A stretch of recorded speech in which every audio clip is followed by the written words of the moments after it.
Assalamualaikum warahmatullahi wabarakatuh. Perkenalkan, nama saya Stefania Ramadan, kelas 11 IPA 6. Nah, di video kali ini saya akan membahas apa sih itu sel. Kalian tahu nggak apa itu sel? Jadi sel itu merupakan suatu unit atau penyusun makhluk hidup yang terkecil.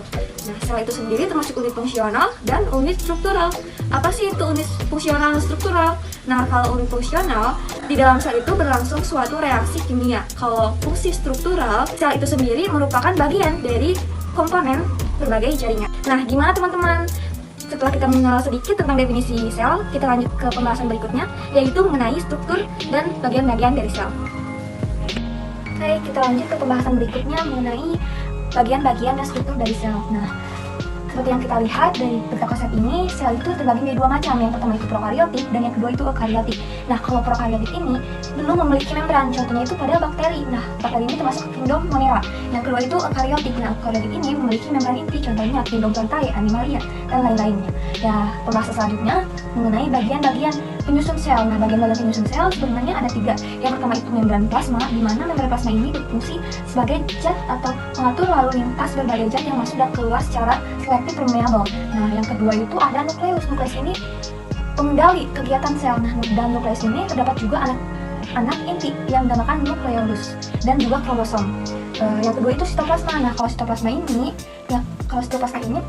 merupakan cairan yang ada di dalam sel. Nah, cairan ini memiliki organel-organel penyusun sitoplasmanya. Yang pertama itu ada mitokondria, plastisida, ribosom, retikulum endoplasma, badan Golgi, lisosom, vakuola.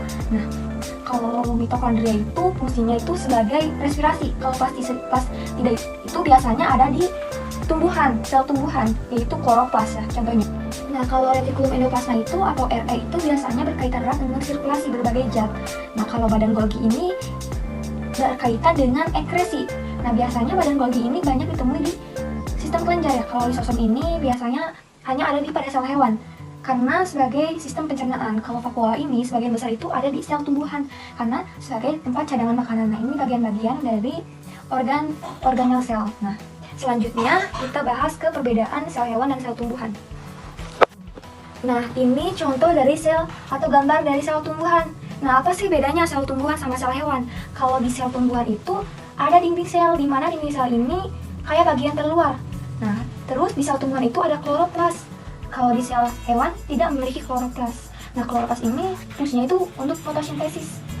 Ketiga itu bedanya di sel hewan itu terdapat lisosom.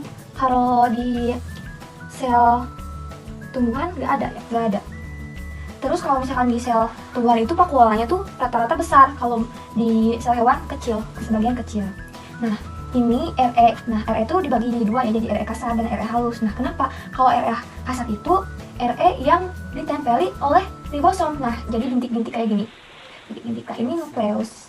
Nah, ini anak inti nukleolus dan ini nukleusnya intinya. Nah, kalau yang warna biru ini kayak lipatan-lipatan itu namanya mitokondria. Yang warna hijau ini kloroplas. Kalau yang kuning ini cairannya atau sitoplasma. Nah, itu sedikit perbedaan dari sel tumbuhan dan sel hewan.